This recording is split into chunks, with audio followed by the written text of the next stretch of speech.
A fruit capable of toppling an elephant, yet this woman eats it for every meal. Not only that, she even forces her 4 stepchildren to eat it. The entire village thought she had gone mad, but to their surprise, the mother and children were all perfectly fine due to a freak accident. Suyu transmigrated from an apocalypse into the body of a farmwoman. She was supposed to be an unmarried young woman, but she woke up as the stepmother of 4 little ones. The household was dirt poor, and the children's father was nothing more than a pretty face. He was lazy, gluttonous, and lived a carefree life, selling all the good family land for food and drink. Fortunately, his brothers found out, and under their pressure, they managed to keep 2 acres of remote land. Suyu didn't want to experience the apocalypse again, let alone the feeling of starving to death. She shouldered her hoe and headed out, but just as she reached the west end of the village, a timid girl's voice called out from behind her. Suyu stopped and turned around. 2 barefoot 4-year-olds, holding a water jar, stumbled toward her. These were the youngest twins of the Liu family. "Why did you 2 follow me?"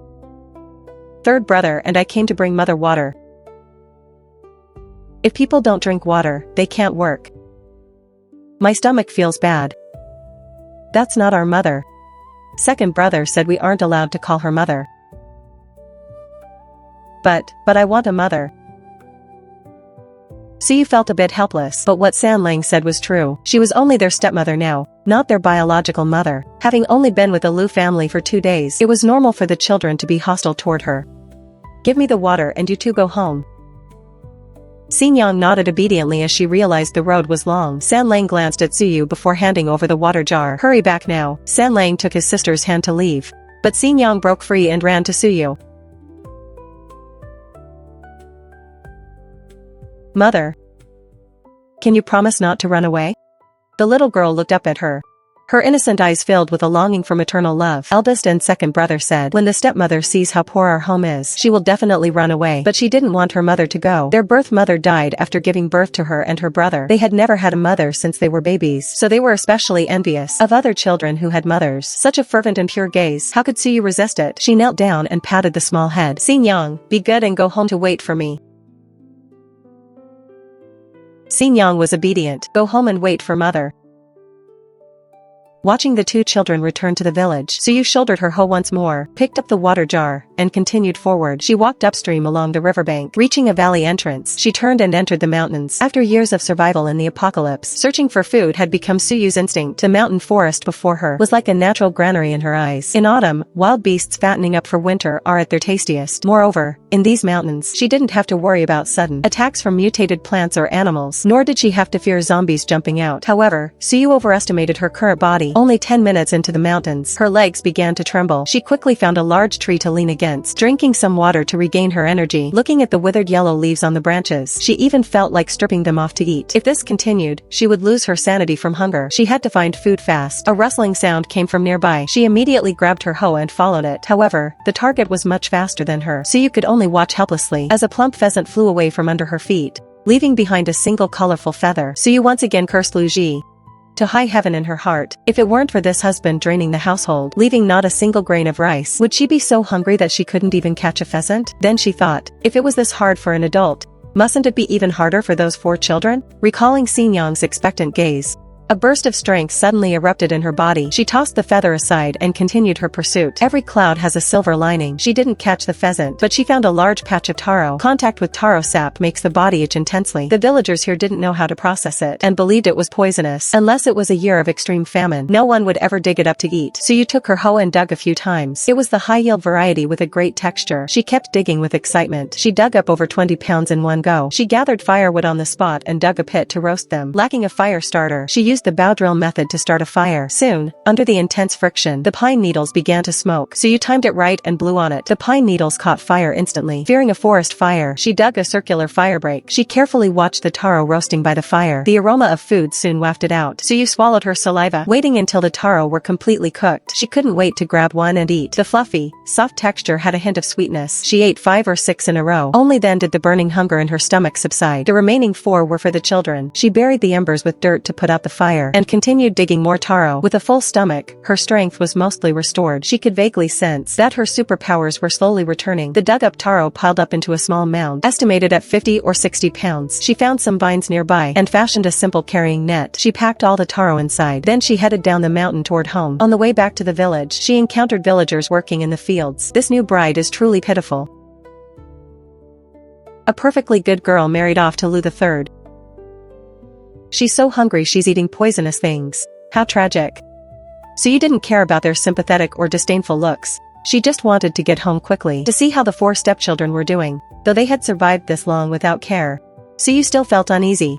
Even in the apocalypse, she had never seen such frail children. She felt the forewarm taro in her shirt and sped up, rushing toward the Lu house. Unexpectedly, before she even reached the gate, angry shouting could be heard from afar, along with the panicked crying of children. Suyu's expression sharpened. She saw a crowd gathered at her doorstep.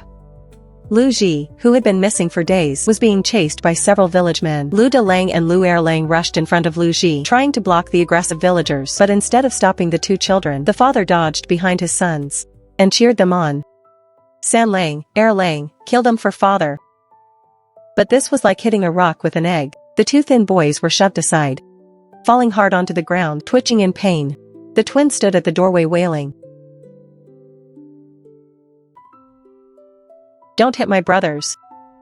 It's only right to pay back what you owe.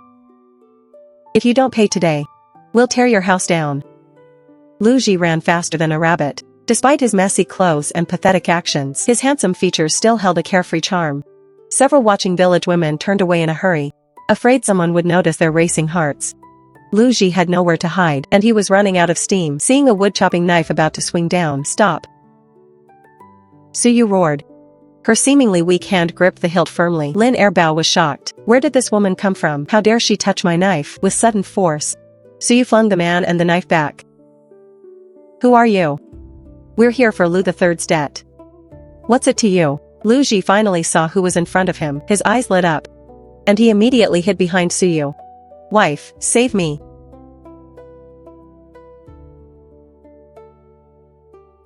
Lu Ji was stunned, and so were Lin Erbao and the other debt collectors, looking at the boys on the ground with no one to help them, and the wailing twins.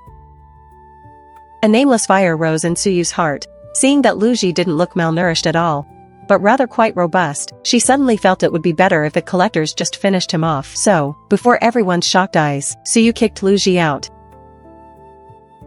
Every debt has its debtor. Go to whoever owes you money. Lu Ji, who they had chased for so long, was kicked out by his own wife. Although Lin Erbao didn't know what she was up to, he couldn't miss the chance. He immediately pinned down a stunned Lu Ji. Tie his hands and feet so he doesn't run. He is your debtor. Got it. Wife, what are you doing? I'm your husband. The magistrate himself performed the marriage at the government office. Suyu. Suyu. Ah. Shut up. Stop squealing like a dying pig.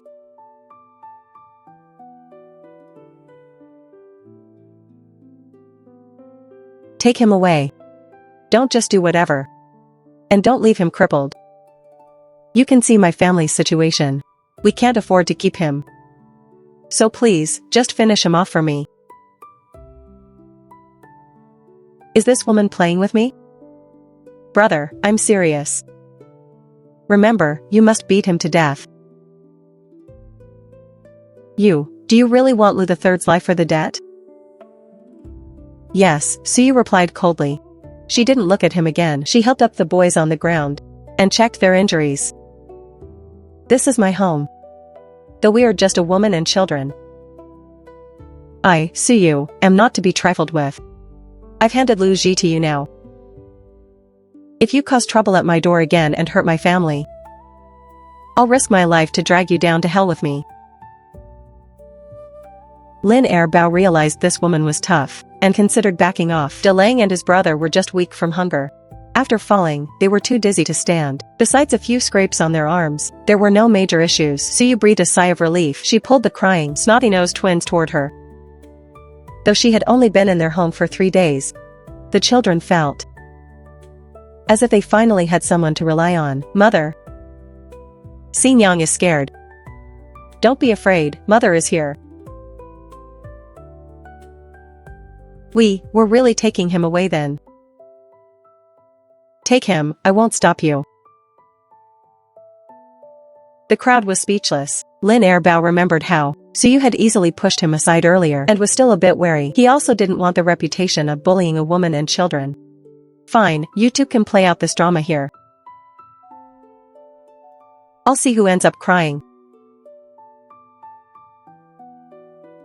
Luji was carried away like that. He looked back every few steps to see Suyu's expression, only to find she was completely unmoved. They say a day of marriage brings 100 days of grace, but this couple didn't have a shred of affection left, and strangely, none of the 4 Lu children came forward to stop them either. You're just trying to scare father.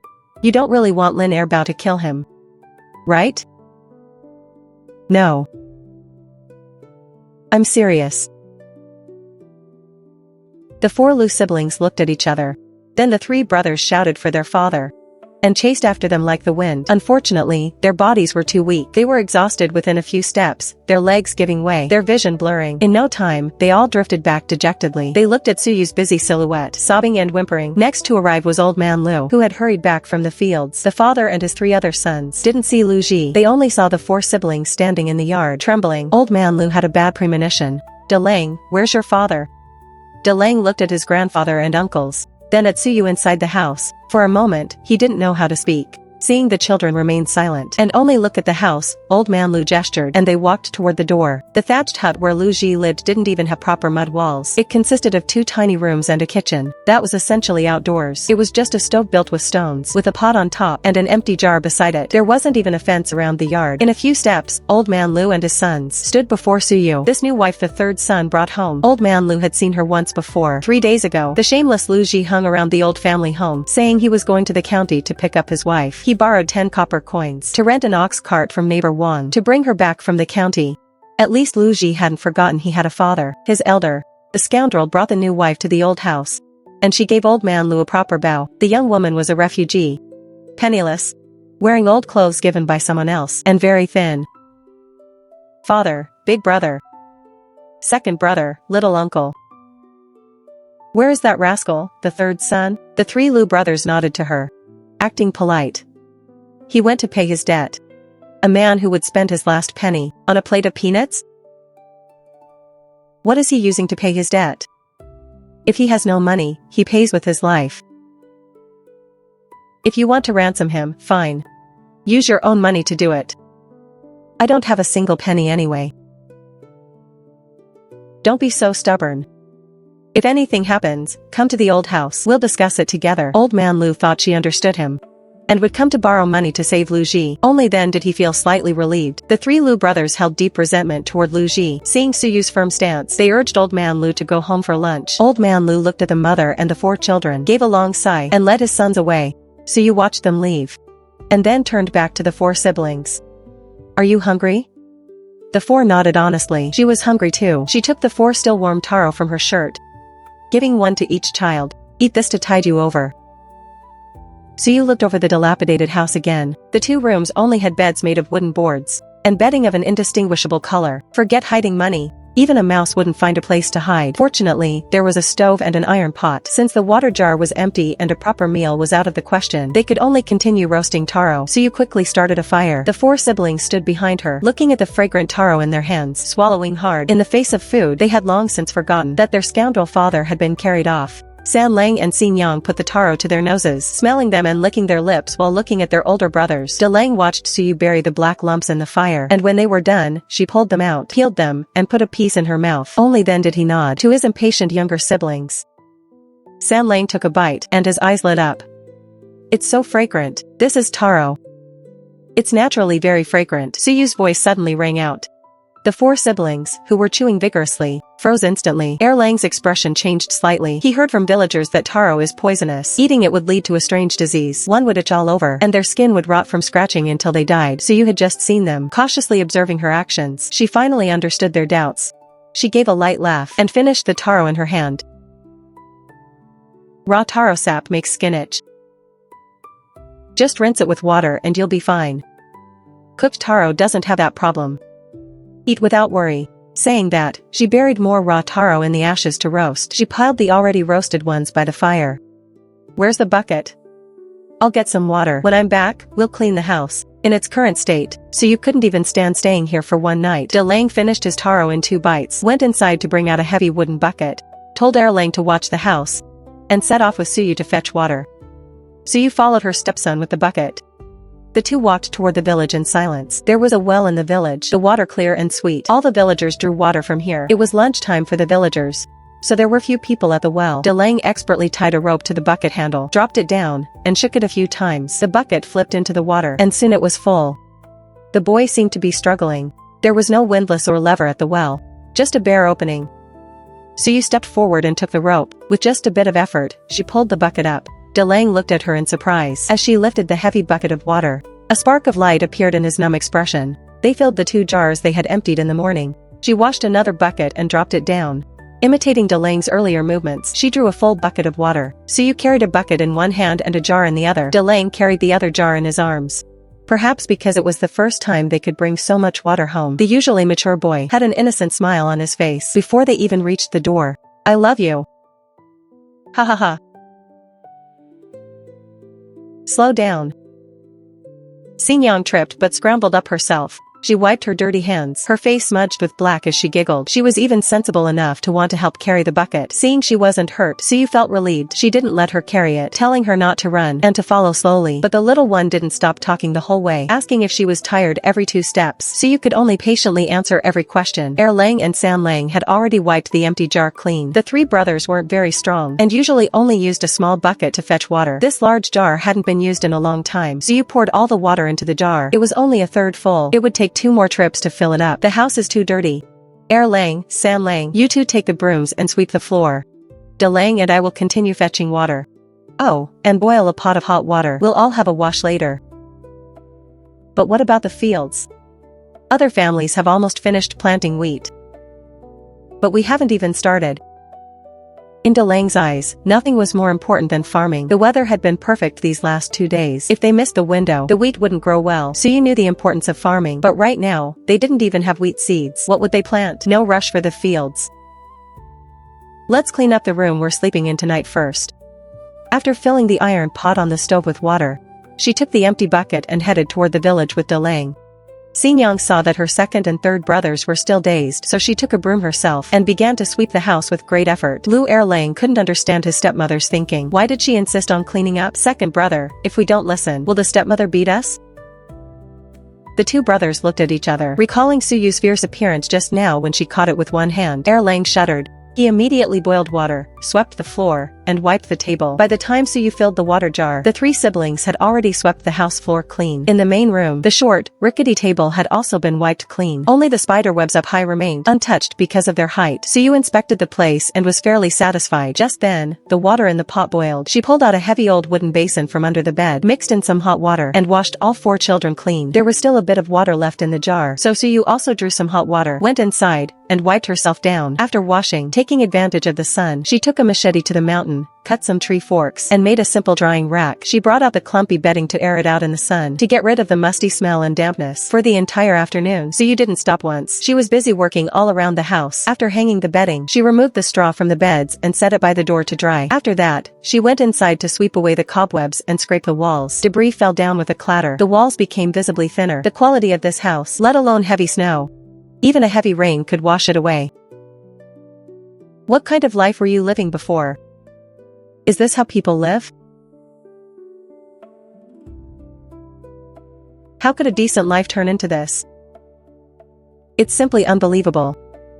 Hearing this, the Lu siblings' faces turned red with shame. They lowered their heads in embarrassment because Lu Jijia's father didn't care. These children didn't know how to look after themselves. The village children wouldn't play with them, thinking they were dirty and ugly. Even if they did nothing and just walked near others, they would be scolded. She felt a bit confused. She wasn't being mean to them, was she? What's wrong? Do you know where there's any dry straw? Yeah. What do you need straw for?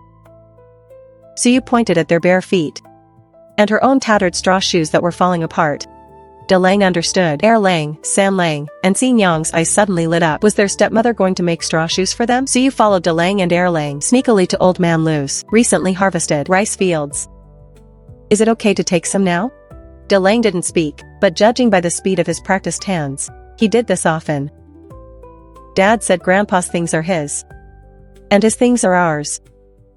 Taking our own stuff is perfectly natural. Suyu was speechless. What kind of nonsense had Lu Jijia been teaching them? But looking at the large bundle of straw in her arms, She chose to stay quiet. The mother and two sons each carried a large bundle of straw and soon disappeared from the fields. The Lu house was secluded. Near the house, the three of them finally slowed down. Lang caught his breath, took a few quick steps to catch up, and asked, Suyu, are you going to make shoes for us? You know how to weave straw shoes? In our village, only the elderly know how. Suyu suddenly stopped. The two brothers behind her braked quickly. What is it? She tucked the straw under one arm, freed up a hand, and gave each of them a gentle swat on the head. What's with the you? So impolite. Call me auntie. The two of them were stunned for a moment, then breathed a sigh of relief. Auntie. That's more like it. Help me tear off the brittle outer layer. And keep only the strongest part in the middle. Oh. With a shout, the two brothers placed the straw under the eaves. They were quite obedient children. Suyu was secretly satisfied. Honestly, if she made them call her mother, not only would they be unwilling, but she would also feel awkward. Auntie was just fine, staying home. San Lang and Xin Yang heard the noise and came out. Suyu called to the two siblings and told them to call her auntie from now on. San Lang was a bit dazed. Aren't we supposed to call you mother? Silly, auntie is fine. We still have our own mother. Who wants to call an unfamiliar woman mother? San Lang, Xin Yang, say auntie. Auntie. Good. Go help me check the straw that's drying. Don't let the wind blow it away. Assigned a task, San Lang gave a shy smile and nodded. He happily picked up a small piece of wood to use as a stick, and stood guard seriously by the straw pile. I want Anyang. I want Anyang. I want Anyang. The youngest sister was too small to reason with. Sigh. Suyu sighed softly. She waved her hand, signaling the troubled young boys to process the straw. She gently coaxed the little attachment on her leg. She can call me Anyang. Or she can call me auntie. She can call me whatever she wants. Just be a good girl, okay? Xin Yang really was a good baby. She gave her a small handful of straw as a toy. Sit nicely and don't run around. After settling the little one, Suyu led the two older ones to start weaving straw shoes. She used the machete to shave some branches to use as a frame. She twisted the straw into thin ropes before placing them on the frame to weave the shoes. Lang and Lang were small and lacked strength. The ropes they twisted were very loose. They could only help with processing the straw. Suyu did the rest of the work herself. For the whole afternoon, Suyu was twisting ropes. Her palms were rubbed so much they felt like they'd spark. Before she finished all the straw they had brought today, the sun was setting. She rolled up the ropes and put them inside first. She moved the fluffy bedding and straw back into the house. She rearranged two beds. She removed half the bed boards from the main room, leaving only a single bed. The space immediately became larger. She placed the short table used for dining in the middle of the room. This area became a multifunctional space. The four children would sleep separately in the small room. She brought the bed boards from the main room and widened their bed frame. This way, the four children wouldn't be crowded sleeping together. The freshly made bed gave off the scent of straw and sunlight. Xin Yang crawled onto the bed and rolled around. Anyang, it's so soft. For dinner, Suyu made boiled taro. There was still plenty of taro in the mountains. If they dug it all up, it should last for a month. In the short term, she didn't have to worry about starving to death. However, the current temperature wasn't good for storage, so they'd only dig it up when they needed to eat. At night, Suyu began weaving under the torchlight. Straw shoes. The twins were yawning repeatedly, so she told them to go to bed. But the two were unwilling, staring expectantly at the straw shoes in her hands, waiting for their new footwear. Suyu felt both pained and helpless. The villagers here had no nightlife at all. To save on lighting costs, they went to sleep at nightfall. Lu Jijia's house was also in a remote spot. At night, the howls of wild beasts occasionally echoed from the mountain. Under the influence of this atmosphere, Lang and Lang finally remembered their father, who had been carried away. After some inner struggle, they finally couldn't help but speak up. But just then, Suyu finished the first pair of straw shoes, long and neatly woven. This pair is for Lang first, she said, and picked up more rope to start the second pair. She was very tired today too. She planned to make one for herself and then rest. Lang choked back the question he was about to ask, but seeing these tightly woven straw shoes, the boy took them in his hands with delight. Under the envious gazes of his siblings, he held them against his feet. They were just the right size. Although Lang and the other two were also envious, they knew they'd get get their share and waited patiently. But Suyu only made 2 pairs tonight. The 3 siblings had to go back to bed with some regret, looking forward to tomorrow. The next day, Suyu put on her new straw shoes. After eating 2 taros, she went out with her hoe. She quickly dug up 2 bags of taro and returned. Her current goal was to restore her health as soon as possible. Once she recovered, she'd fight the mountain beasts again with proper equipment. At home, the children had already prepared breakfast. They waited for her return to start eating. This was quite unexpected to Suyu. Perhaps because the food was brought by her, they assumed she had the right to distribute it. The family happily finished 8 pounds of taro. During the meal, Xingyang occasionally acted spoiled and asked to be fed. After breakfast, under the expectant looks of the 3 children, Suyu picked up the straw rope to weave more shoes. It took a full day to finish 3 pairs of small straw shoes. She even made an extra adult-sized pair. The children carefully washed their feet and put on the new shoes. They walked around the yard, looking at their stepmother Sue with a sense of satisfaction. In their eyes, there was an unconscious growing closeness. Lang looked at the extra pair of straw shoes. "Auntie, can I take these shoes to the village to sell? Can they be sold?" Lang wasn't sure either, but he wanted to try. Even if they couldn't get money, exchanging them for some vegetables would be good too. So you hadn't expected this boy to have such a business mind, so she nodded and agreed. The 4 siblings carefully carried the pair of straw shoes toward the busiest well in the village. The water jar at home was empty again, so you picked up the bucket, locked the door, and followed the 4 siblings to get a bucket of water. She didn't have high hopes for selling the straw shoes, but she decided to observe secretly. To her surprise, after Lang called out to sell them, people actually gathered around to look at the shoes. After some bargaining, they exchanged them for a bunch of greens and a loofah. The 4 siblings were overjoyed. They hurriedly took the vegetables and ran to Suyu to show off their achievement. Suyu smiled and gave the 4 of them a thumbs up. Looking at the back of the woman who had taken the straw shoes, an idea formed in her mind. Perhaps she could make more straw shoes and exchange them with the villagers for daily necessities. Oil, salt, soy sauce, vinegar, and tea. They were so poor, they couldn't even put together 5 sets of bowls and chopsticks. They only had 1 water bucket, and the water jar was tiny. She had to fetch water 4 or 5 times a day. It was a huge waste of time. Let's set a small goal first. Trade for another wooden bucket and a shoulder pole. Suyu spoke seriously with her hands behind her back. Lang and Lang were full of energy. Let's borrow some straw from your grandpa's field first. We'll pay him back once we make some money. What do you think? The 2 brothers looked at each other without a hint of hesitation. They turned around and ran toward Old Man Lu's field. The 5 family members had a clear division of labor. Lang and Lang were responsible for transporting the raw materials. San Lang and Xin Yang were in charge of the preliminary processing. Suyu was in charge of twisting the straw ropes. In less than a day, a large roll of straw rope was piled up in front of the house. It was enough to make at least 10 pairs of straw shoes. "Auntie, all the straw from the field has been moved." Suyu looked at the large roll of straw rope beside her, then at the pile of straw inside the house, and nodded. She relieved them of their transport duties and moved them into the twisting instruction group. They aimed to have the first batch of straw shoes ready by tomorrow morning. Meanwhile, at the Lu family's old house, Old Man Lu held a bowl of bitter tea, sitting on the threshold and looking toward the east end of the village. Soon, 2 figures came running from that direction. "Grandpa, the straw in our field has been stolen." "Stolen? Which immoral person stole it?" "It was all stolen by the 3rd sons Lang and Lang. Someone saw them moving it back and forth several times." "Oh, then it's fine. Grandpa, you promised to make me a new bed today." "This makes me so mad. I'm going to get our straw back right now." The 2 rascals rolled up their sleeves to head toward the village. "Both of you, stop right there. Both of you, stop right there." It wasn't until Old Man Lu shouted again in anger that the 2 of them turned back, faces full of grievance and resentment. "Your mother has already made dinner. Eat first." "Did you intentionally leave it in the field for them to steal?" At first, he only suspected it. Originally, the rice would be brought home to dry immediately after being cut, for fear of it being stolen by busybodies in the village. But his father insisted on leaving 1 acre, saying they were busy with other things, and that they'd harvest the grain later. Seeing that the old man didn't even argue, a fire of anger rose in Lu Fei's heart. He was both aggrieved and furious. The straw at home isn't even enough for Jin Bao's bed. Jin Qi, the straw under the bed has been chewed up by rats. It's about to get cold. How can he sleep on that bed? If you don't care about me, fine. But Jin Bao is the eldest grandson of this family. As his grandfather, don't you feel sorry for him? Brat, how dare you speak to your father like that? It's my land. I'll do whatever I want with it. I don't need you barking at me. Dad, how can you be so biased? What is so good about that 3rd son, Lu? What's good about him? There's nothing good about him. I wish I had never fathered that wretched son.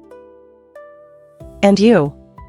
If you talk back to me one more time, I'll teach this unfilial son a lesson for defying his elders. He raised his tea bowl, about to discipline Lu Fei. Fortunately, the family came over to separate them, and Lu Fei escaped. Zhang Shi quickly signaled her youngest son to go inside. Meanwhile, she tried to calm old man Lu down regarding the straw. She had guessed it long ago. The weather was getting colder. The third son's family only had a newly arrived, clueless wife. If they didn't leave them some straw, how would they survive the winter? However, Zhang Shi was also very angry. It had been 2 days since the third son's incident, and she hadn't visited once. She wouldn't really want him to die out there and never come back, would she? Old man Lu was startled. Surely not? The couple looked at each other, having a bad premonition. At the dinner table, Zhang Shi put down her bowl, looking worried. She ordered her eldest grandson, Jin Bao, go to your third aunt's house and see what they're doing.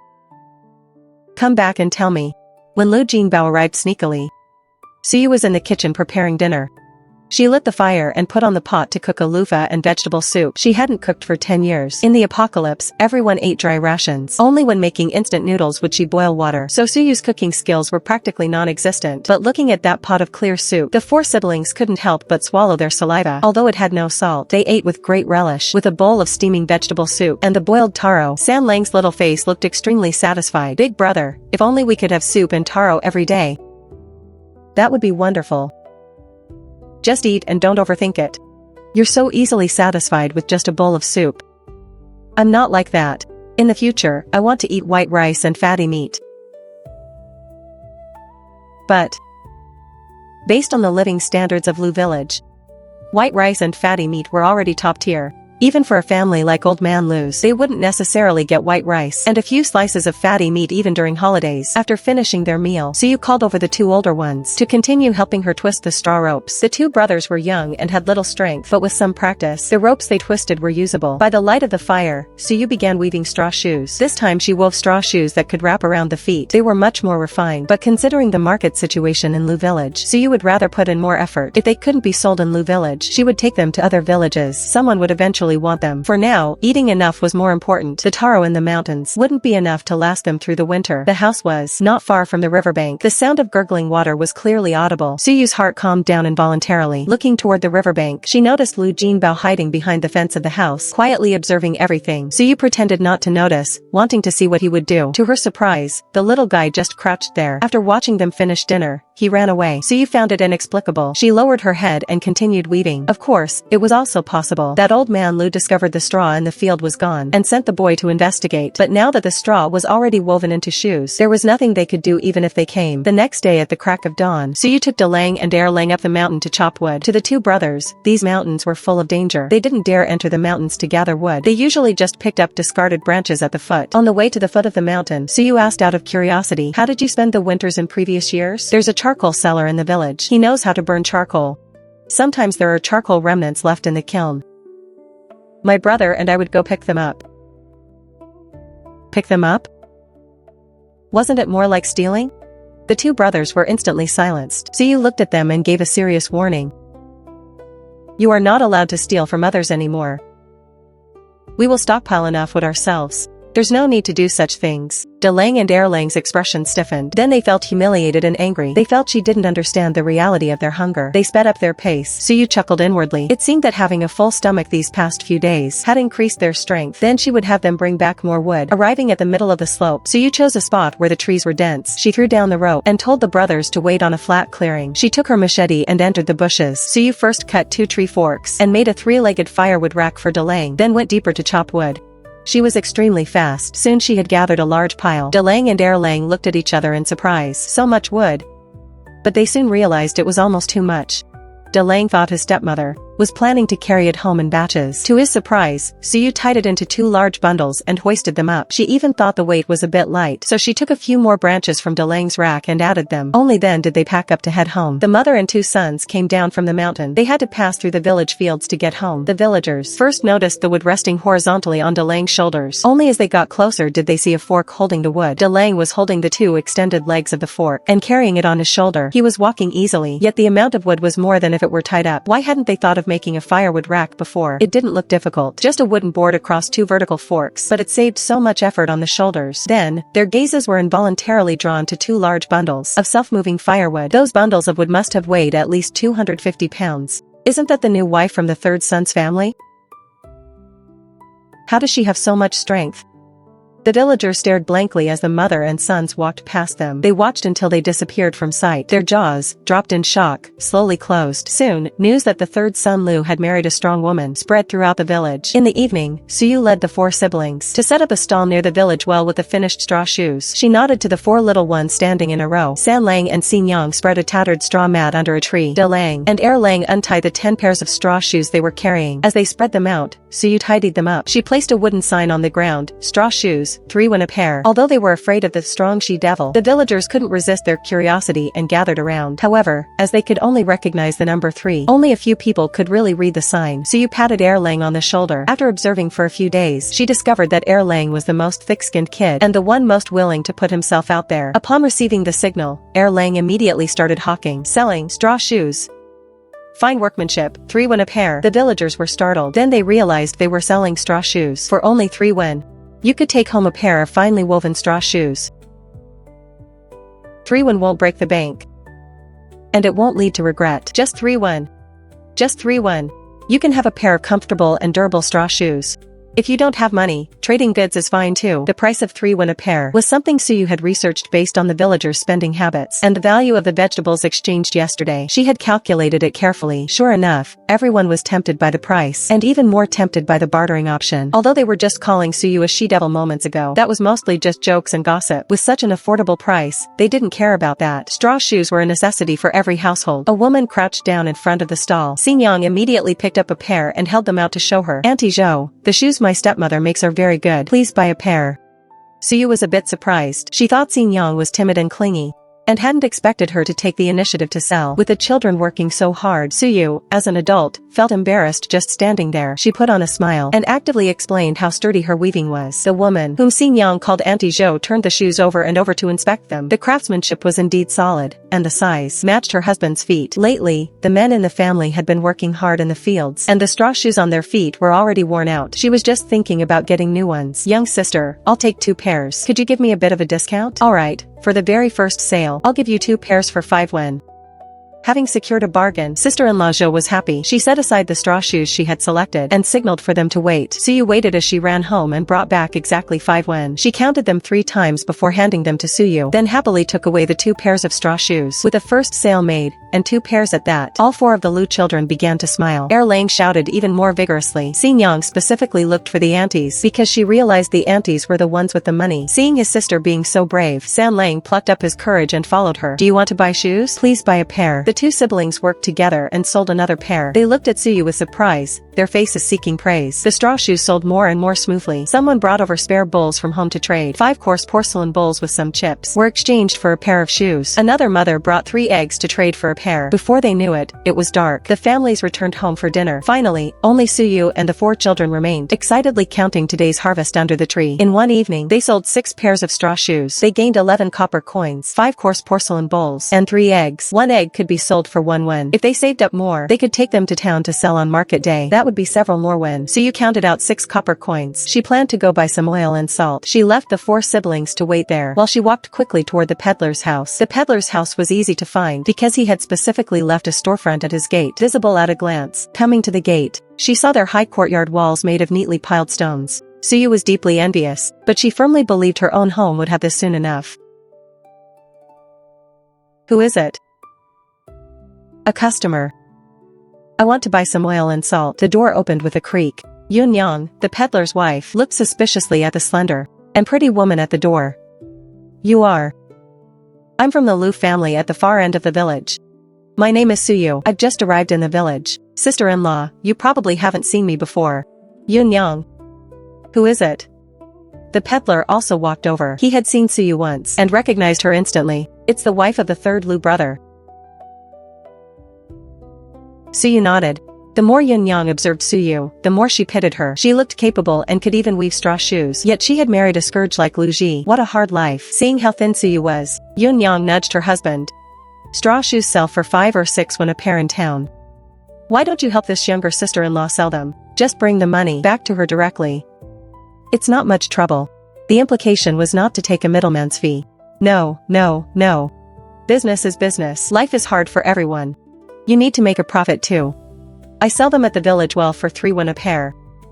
If you take them to sell, how about I give them to you at 5 won for 2 pairs? The peddler quietly pried his wife's pinching hand off his arm. Alright then, I'll take them to sell first. Once they're sold, I'll give the money to you. How's that? So you readily handed over the 4 pairs of straw shoes she had. Then I'll leave it to you. If they sell well, I have more stock. I can make sizes for men, women, and children. No problem, no problem.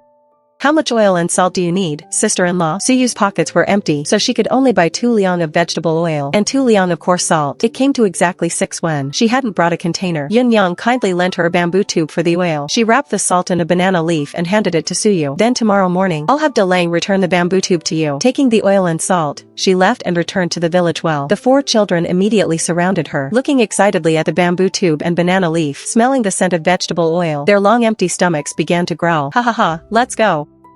Time to go home and cook.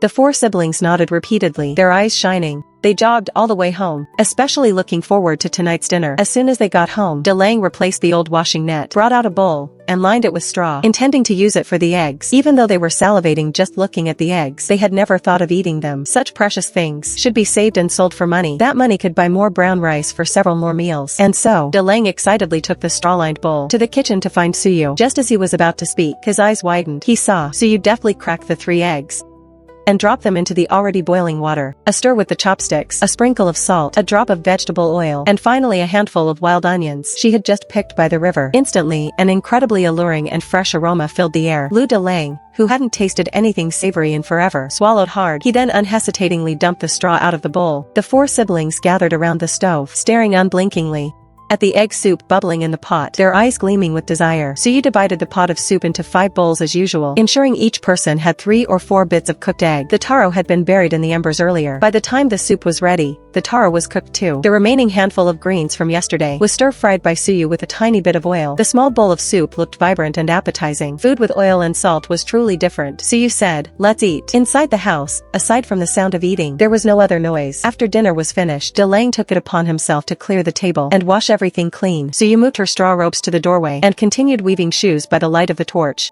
The children, licking the lingering taste from their lips, actively did whatever work they could, hoping for another meal like this tomorrow.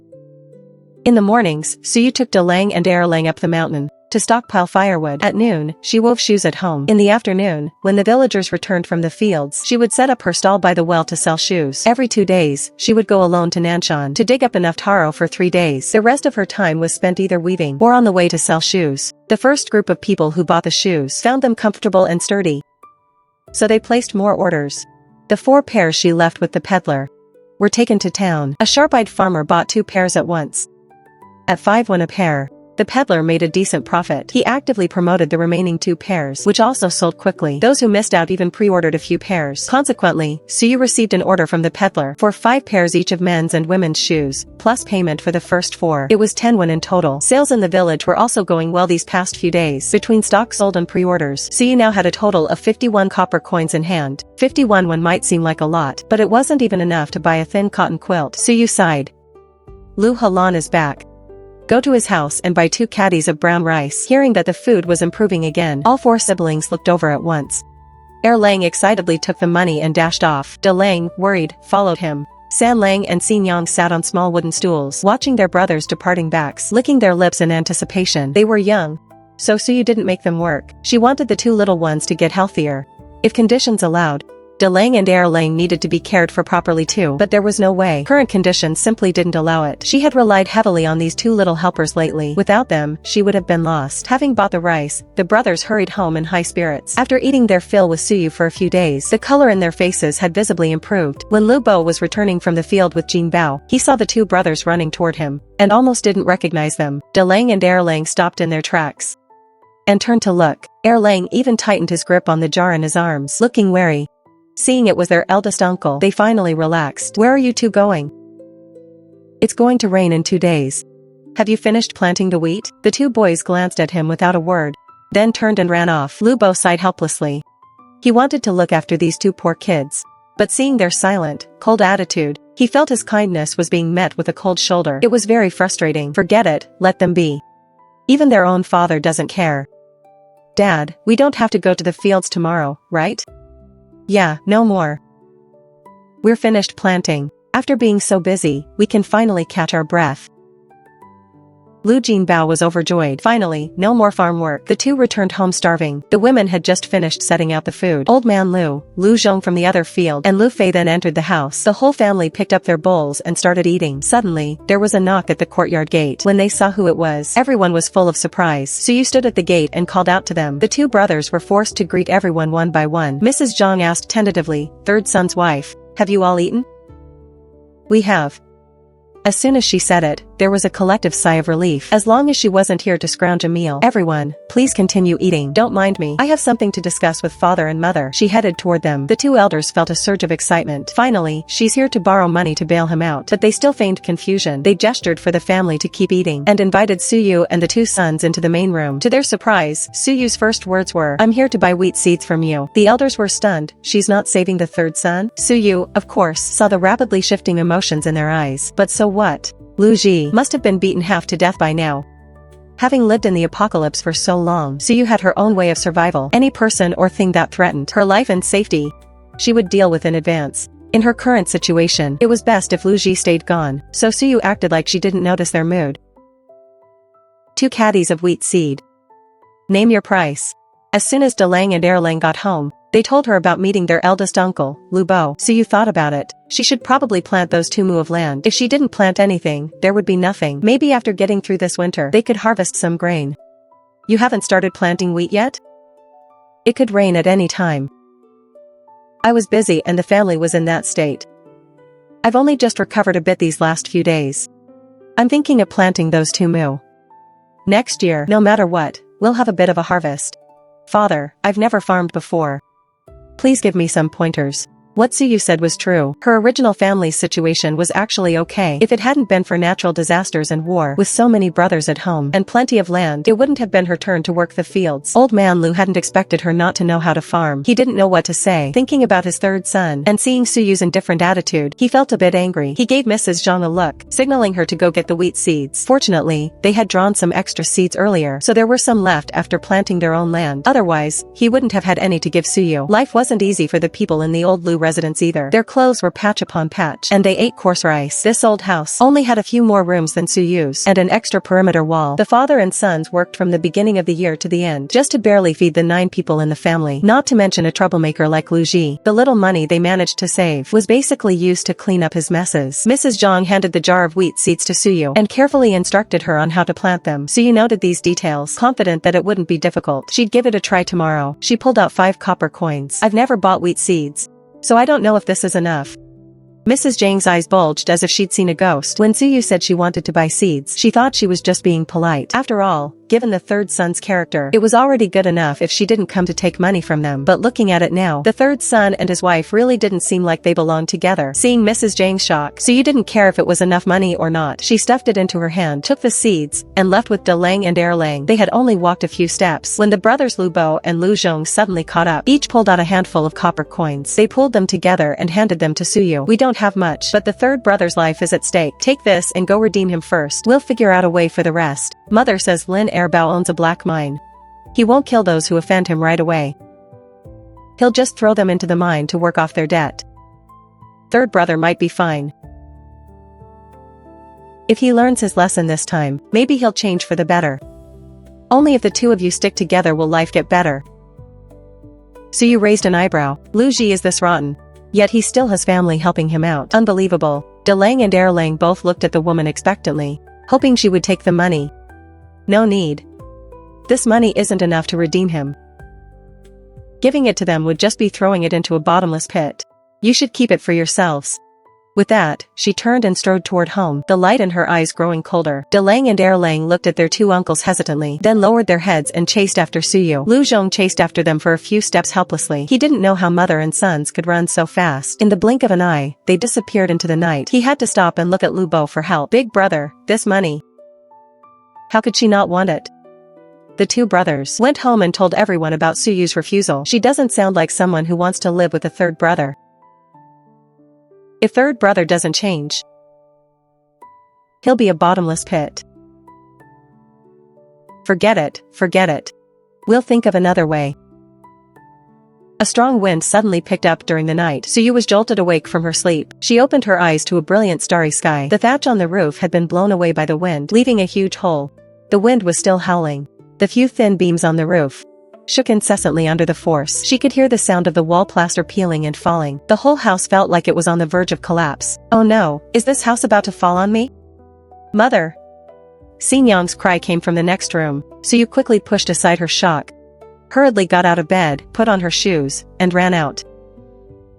De Lang, Er Lang, San Lang, Xin Yang, come out quickly. The 4 children were huddled together on the bed in panic, watching as the thatch overhead was blown away piece by piece. Xin Yang just kept crying for her mother in fear. De Lang tried to stay calm as he held his younger siblings in his arms. Suyu's heart tightened. Why aren't they running? She rushed forward, scooped up San Lang and Xin Yang, and shouted to De Lang and Er Lang, come out quickly.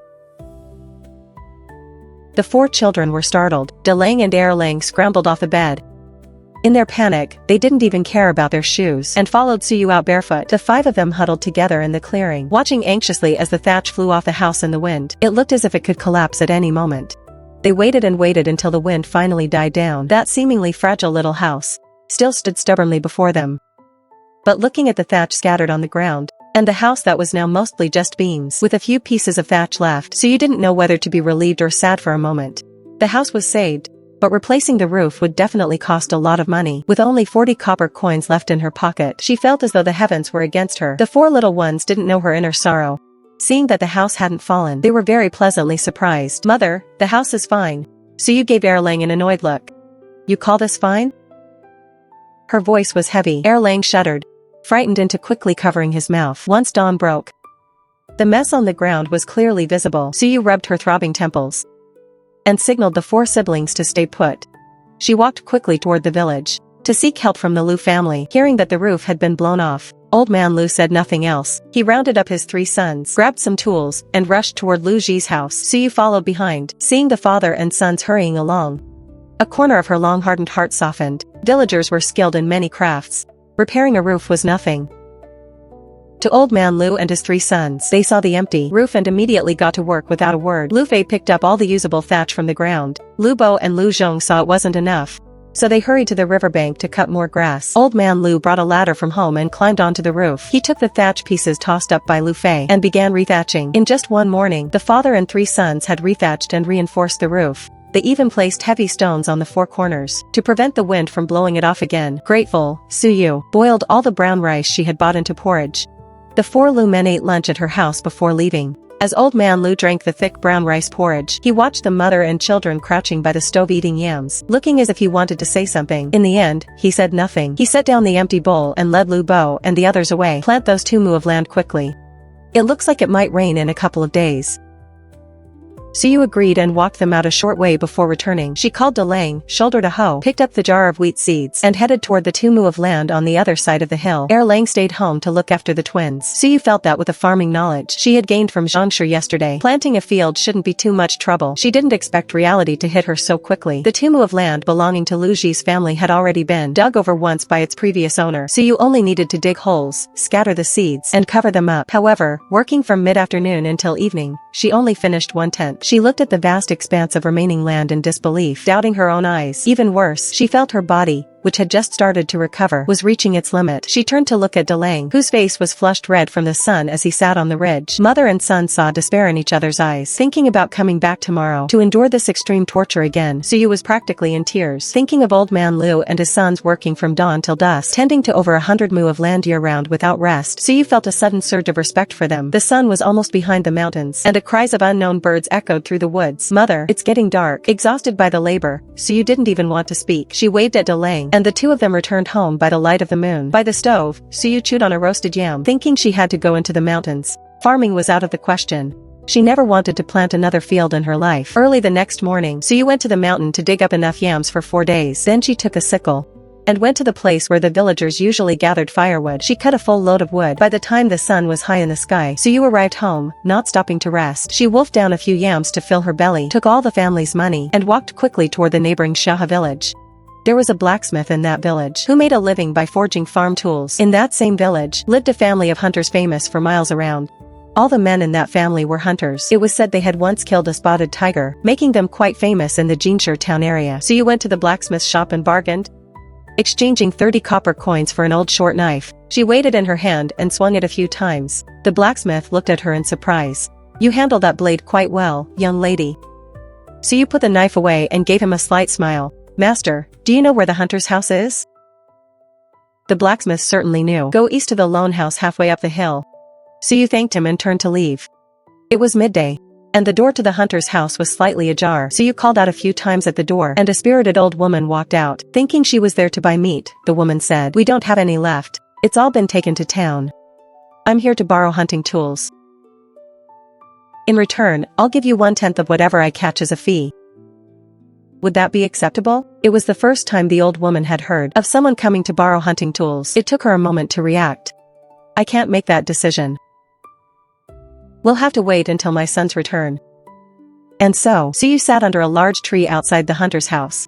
She waited until the sun began to sink in the west and the two brothers finally returned. Mother Yang explained Suyu's request to her two sons. The brothers walked over to Suyu skeptically. It wasn't that they were unwilling to help, but they were afraid she would break their things. Most importantly, they didn't believe she could actually catch anything. If I don't catch anything, I will compensate you for the wear and tear, with the appropriate repair fees.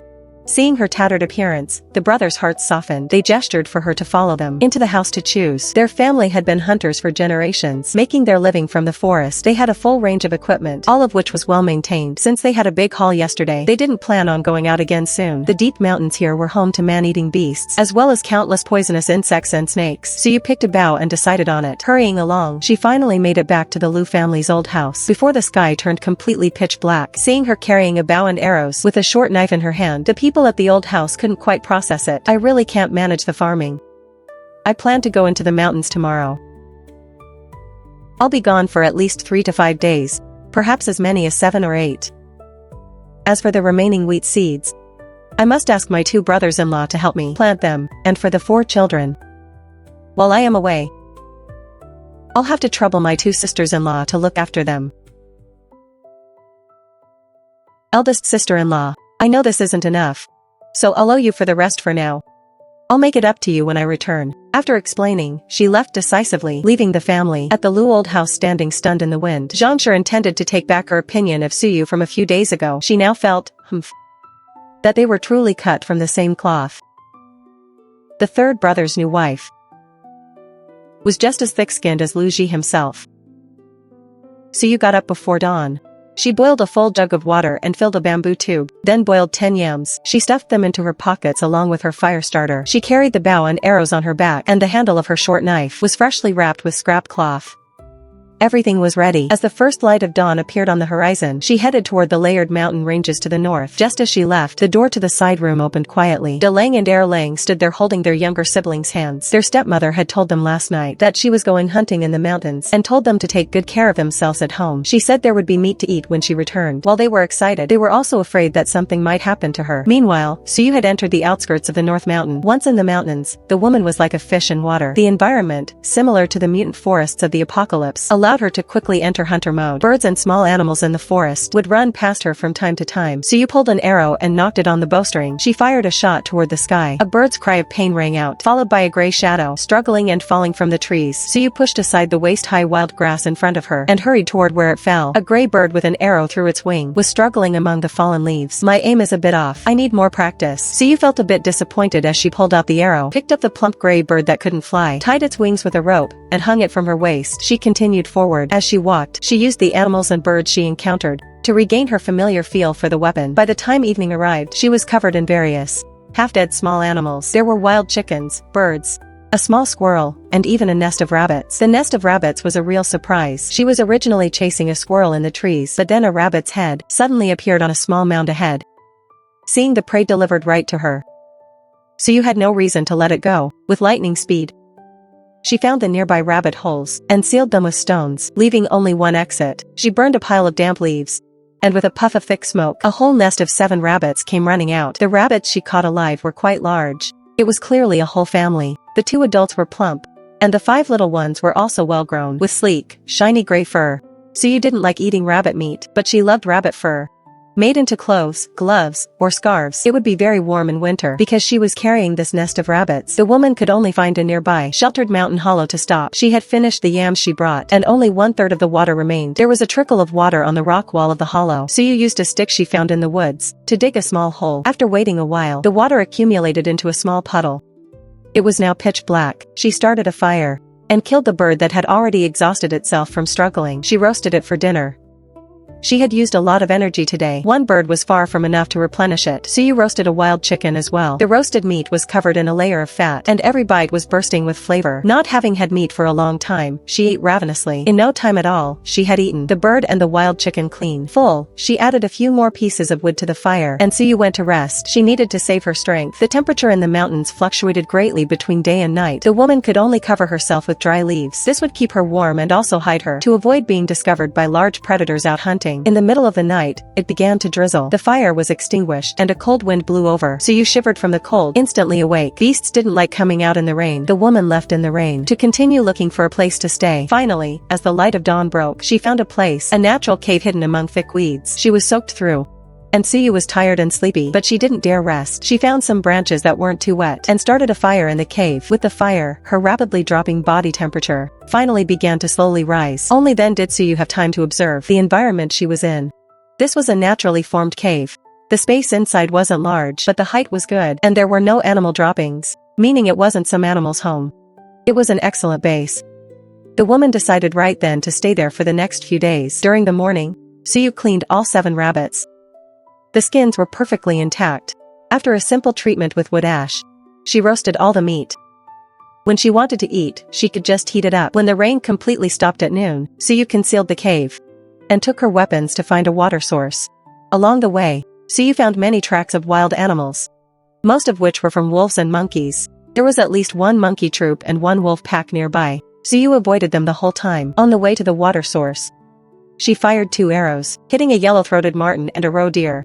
After yesterday's practice, her aim was now very precise. She deliberately spared them, not hitting any vital organs. There was no shortage of wood in the forest. Suyu cut a thick branch, tied the 2 prey to the branch, and carried them to the water source. This was a hollow in the middle of a hilltop, a naturally formed small pond.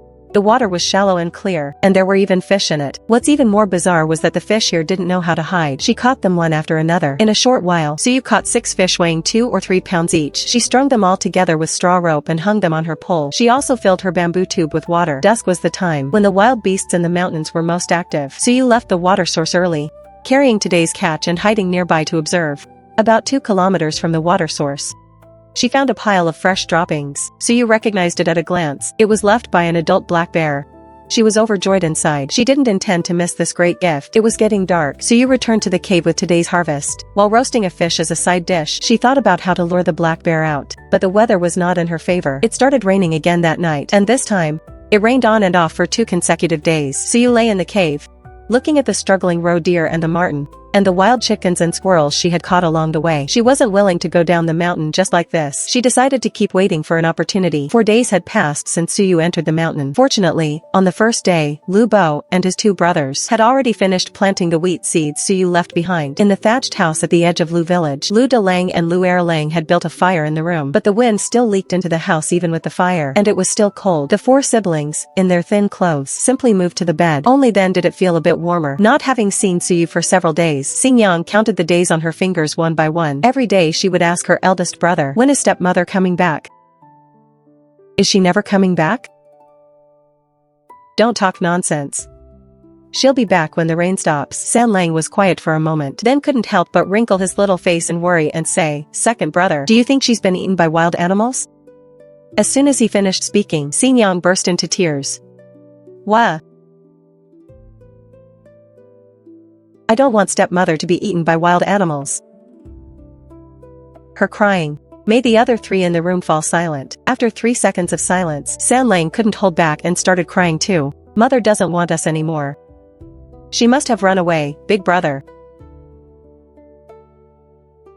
"Did she really run away?" Delang looked at the weeping twins.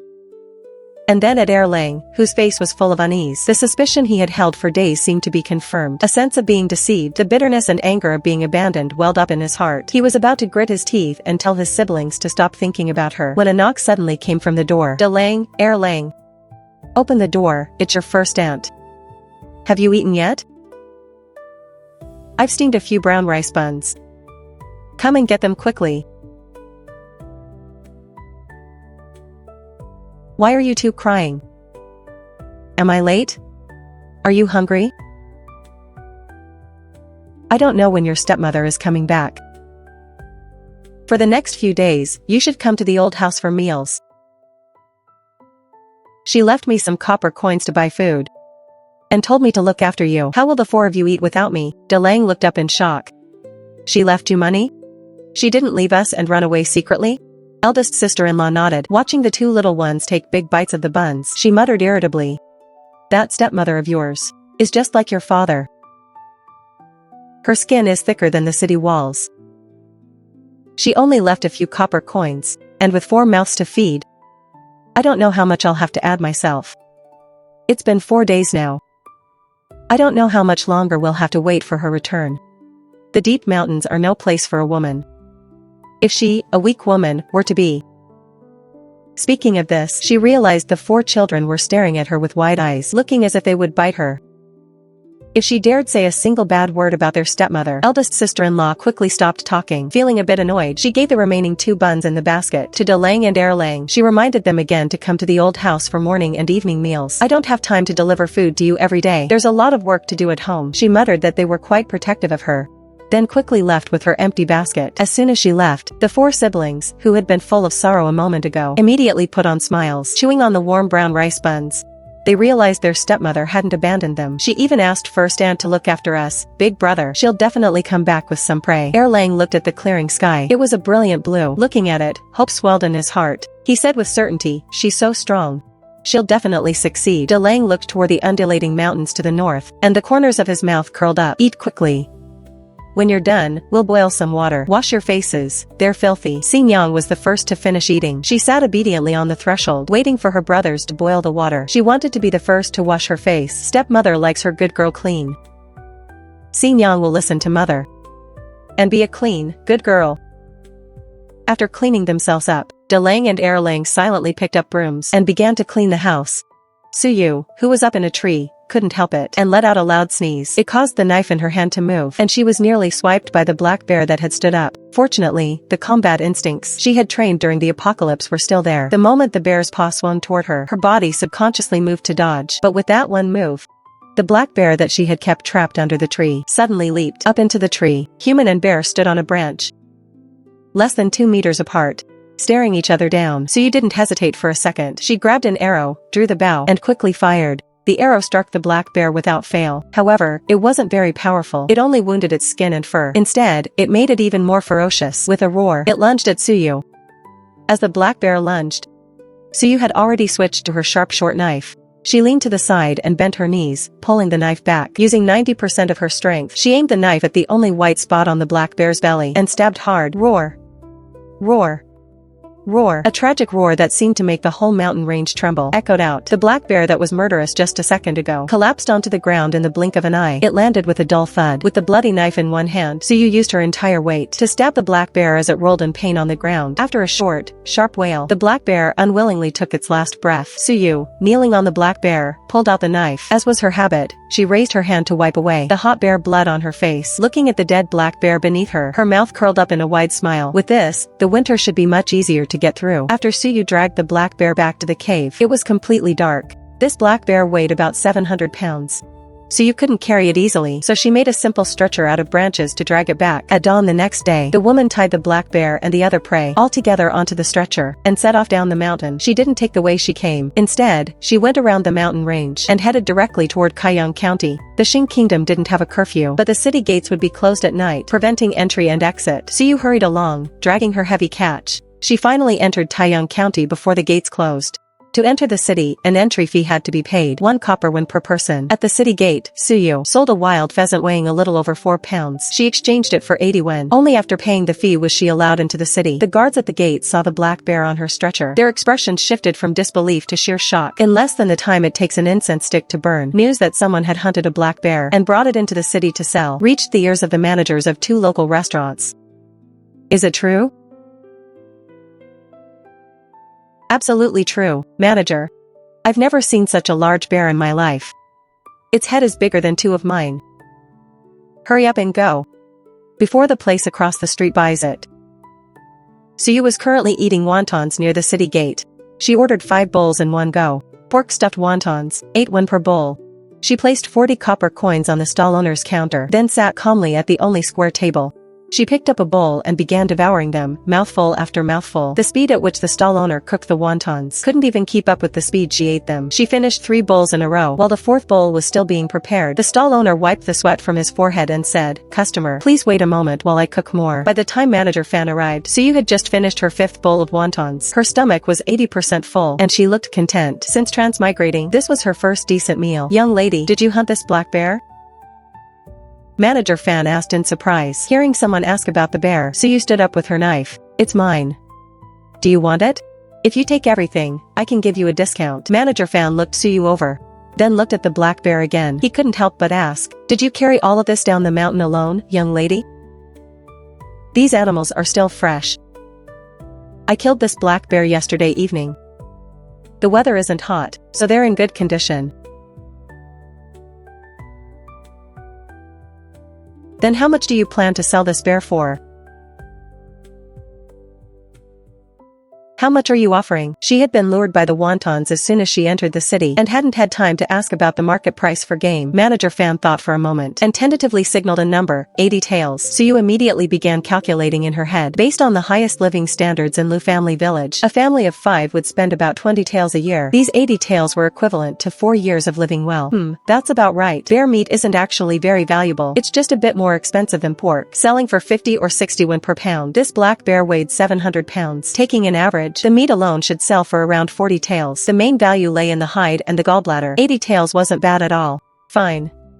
80 taels, it's a deal. Suyu even generously threw in a wild pheasant for free. "Do you want me to deliver it for you?" Seeing the manager and the waiter standing helplessly before the bear's carcass, Suyu placed her knife and bow on the stretcher, lifted the entire thing herself, and tilted her chin at Manager Fan, signaling for him to lead the way. Watching the heavy mountain of a bear float past him, Manager Fan's jaw nearly hit the floor. Manager Fan became a bit incoherent. Suyu shouted from the front, "Let's go." She was waiting to get paid. With a heavy thud, Suyu pulled the black bear off the stretcher and onto the banana leaves prepared in the restaurant's kitchen. Many restaurant guests gathered around curiously, standing at the kitchen door, wanting to catch a glimpse of the massive beast. Some might only see something like this once in their lifetime. Suyu got blood on her hands while moving the bear. Manager Fan quickly had the waiter bring her a basin of hot water to wash up. Once Suyu was finished, the head chef was already discussing with his 2 apprentices about finding the butcher from the east of the city to help with the slaughter. Slaughtering a pig required skill, let alone a bear. Suyu was originally going to the lobby to settle the bill, but hearing the conversation in the kitchen, she leaned in and asked, "I know how to butcher a bear.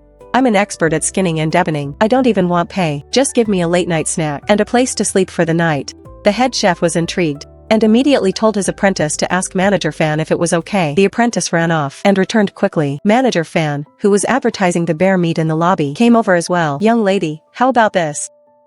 My restaurant will take all your game. I'll settle everything with you once I'm done here. As for the butchering, I'll pay you what it's worth. Go ahead and start. The restaurant has several empty guest rooms. I'll save one for you. You can stay here tonight." Manager Fan was now certain that Suyu was an extraordinary person. Suyu thanked him generously, asked the apprentice for an apron, and went into the kitchen to select tools. The head chef had a row of knives of various shapes and sizes. Suyu found a small, sharp one and began to work. Her movements were incredibly swift. In the time it took for 2 incense sticks to burn, Suyu had completely removed the bear hide. The 2 apprentices watched her with eyes full of admiration. If their own master hadn't been right there, they would have knelt down to ask her to be their teacher. The bear hide was taken out and hung on a pole in the backyard to dry. The manager would find someone to process it later. Suyu switched to a pointed knife to separate the bones, the paws, and the more precious parts like the gallbladder. In the front hall, after Manager Fan's promotion, people were already coming in wanting a taste of fresh bear paw. While Suyu chopped the meat, the head chef fired up the stove. The whole restaurant was brightly lit and bustling with activity. It wasn't until late at night that the restaurant finally closed. The head chef cooked a large pot of stew for everyone. A bowl of noodles and a large bun, eaten with the stew, was incredibly delicious. After the meal, Suyu was assigned a simple single guest room.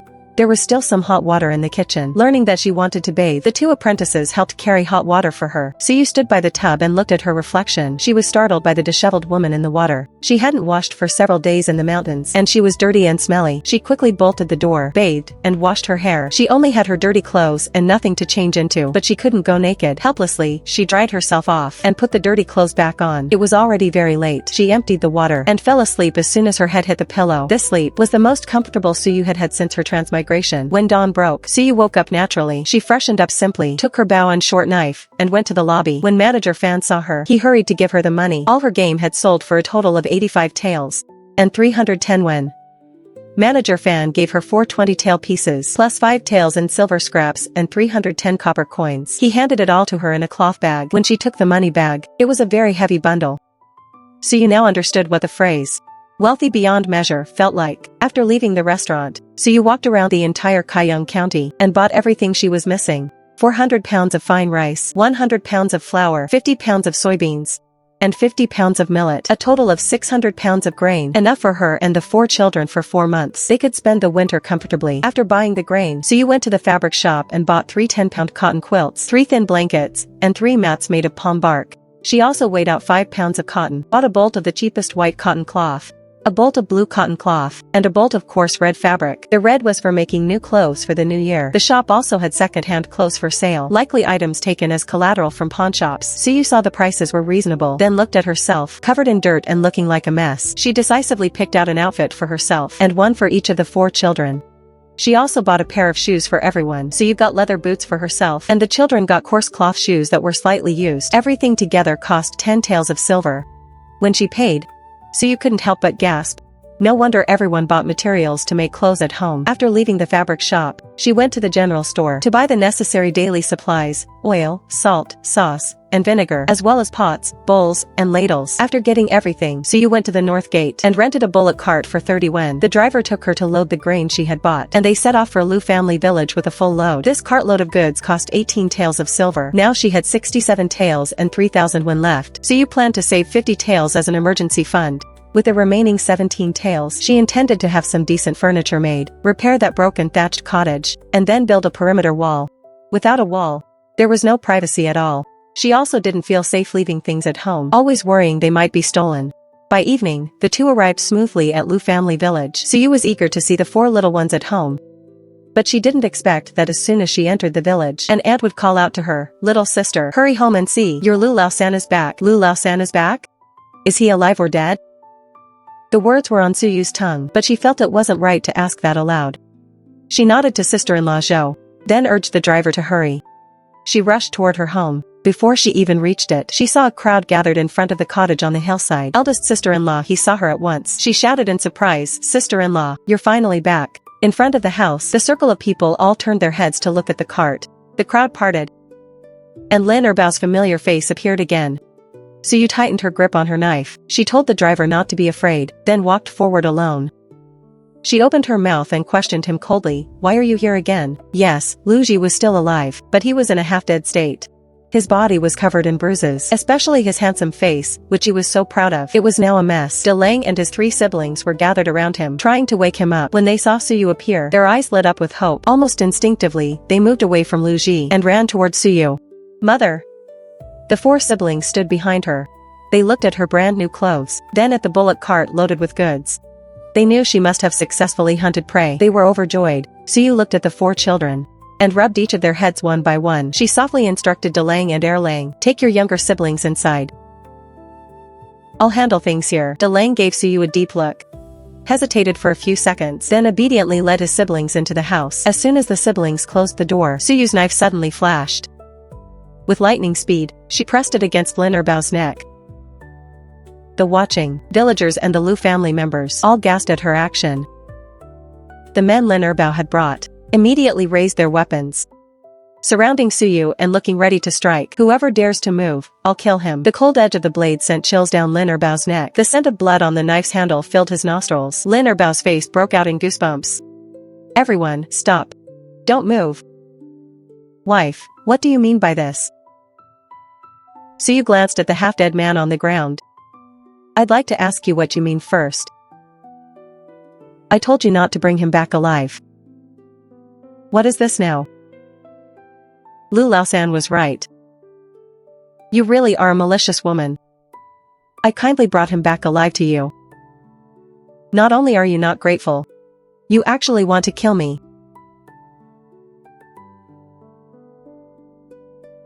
You brought him back. But what about the debt?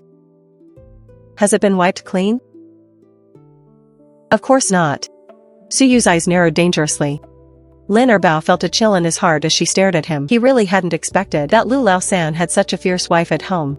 Had he known, he wouldn't have come today. Just as he was about to urge Suyu not to be impulsive, she actually retracted her knife and reached out her hand. Lin Erbao was confused. He instinctively touched his neck. Relieved it was still there, he let out a long sigh. What are you doing? The IOU. Lin Erbao quickly stepped back. The men who had wanted to take the chance to attack Suyu were no match for her skills. And they knew it. With another glance, Suyu slowly took out the IOU.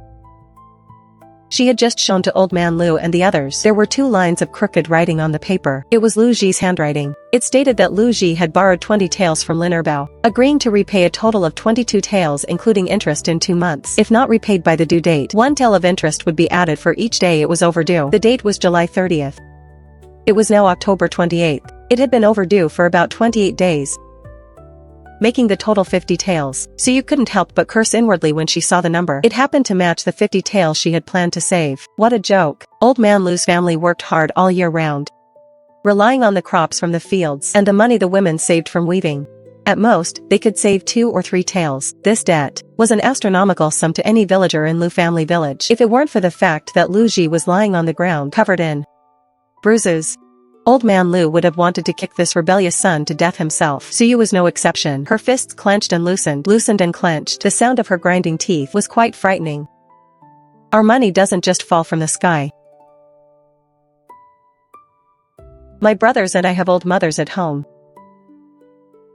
as well as wives and children. Our whole families depend on us. If we can't get this money back, we'll have a hard time too. He said it as if Suyu were the one bullying him. Sister-in-law He and sister-in-law Chiao looked at the bullock cart loaded with goods. They wanted to ask Suyu if her trip to the mountains had been fruitful, and if maybe she could use that to pay the debt. But before they could open their mouths, they were glared back by Old Man Lu and Madame Zhang. Suyu took a deep breath. She couldn't let this go easily. She gave a hard kick to the backside of the man lying on the ground. His body trembled slightly, but he kept his eyes tightly shut, not daring to move. He really didn't dare to move. Suyu looked at the crowd surrounding her, closed her eyes, and sighed. Lin Erbao, Old Man Lu, Madame Zhang, come here. Let's talk privately. Old Man Lu and Madame Zhang looked at each other and nodded. Both elders had seen what just happened. Lao San's wife was truly formidable. She wasn't even afraid of Lin Erbao. Maybe she had a way. Lin Erbao was terrified inside, but in front of his men, he couldn't lose face. He tilted his chin at Suyu and went aside with her to talk. The 4 of them went behind the house, away from the prying eyes of the villagers. Father, mother, I asked you both to come over because I want you to help me witness something. Witness what? For this debt, I'll owe you a favor. Exactly how much needs to be repaid? Give me a fair number. As for 50 taels, I'm telling you plainly, it's absolutely impossible. Suyu looked down at the knife in her hand, then at the whole Lin Erbao was tightly gripping. She knew Lin Erbao had people above him. Although the money was lent in Lin Erbao's name, it definitely wasn't his. If she had said this moments ago, that she would owe him a favor, Lin Erbao would have certainly laughed in her face. But now, he suddenly felt it was worth considering. When you're out in the world, you're bound to get in trouble. What if one day he needed a favor from Suyu? Lin Erbao was weighing his options, and Suyu didn't pressure him, waiting patiently. Old Man Lu and Madame Zhang stood side by side against the wall, their hearts pounding, feeling like they were about to jump out of their chests. Suddenly, Lin Erbao exhaled and looked helplessly at Suyu. Wife, what if I can't find you later? The corners of Suyu's mouth curled up. She gave a cold laugh but didn't respond. Lin Erbao realized he had no choice. Otherwise, he wouldn't get a single penny back and he might even lose his life here. Lin Erbao's intuition was correct. Suyu didn't care about Lu Ji at all. Whether he lived or died didn't matter to her. The only thing she cared about was staying in Lu family village, as a person with a legitimate identity so she wouldn't have to be a fugitive. Lin Erbao took several deep breaths, his mind racing. After doing some mental math, he finally gave a number. 38 taels. That's the absolute lowest. If even this can't be paid, there's no point in talking. Lin Erbao was also determined. This number was the absolute minimum he could offer. Otherwise, he couldn't explain it to his superiors and he'd be as good as dead anyway. Fine. Give me the IOU. You have a pen and paper, right? Write a new one, stating that Lu Ji's debt to you has been settled. Lin Erbao immediately felt relieved. He had pen and paper but he didn't know how to write. Suyu's contemptuous gaze immediately swept over him. Flustered and angry, Lin Erbao called his men to bring him the pen, ink, paper, and inkstone. He shoved them all at Suyu, looking like he was challenging her to write it herself. He didn't expect that she actually could write. There was a chopping block nearby, and Suyu used it as a table. With a few quick strokes, she wrote 2 copies of the receipt for the settled debt. The signatures were to be Lin Erbao and Lu Ji. Because she and Lu Ji were legally husband and wife, she could sign and seal it on his behalf. However, after Lin Erbao signed, Suyu didn't move her hand. Instead, she turned to look at the 2 elders. Father, Mother, there's something you must promise me first, before I sign this document. Go on. I can help Lu Ji repay this debt, but from now on, his life belongs to me. In the future, I will have the final say in our household. You must stand with me and not obstruct any of my decisions. Otherwise, I won't sign this. We'll just let that scoundrel Lu Ji die out there. Daughter-in-law. I know our 3rd son is a scoundrel. Marrying him was a great injustice to you. Today, you put aside your grudges and are willing to repay his debt. I knew you were a good person. From now on, you are in charge of this family. If our 3rd son still doesn't repent after this, and continues to cause trouble, even if you beat him to death, your mother and I won't blame you in the slightest. All right. With your and mother's promise, I can rest assured.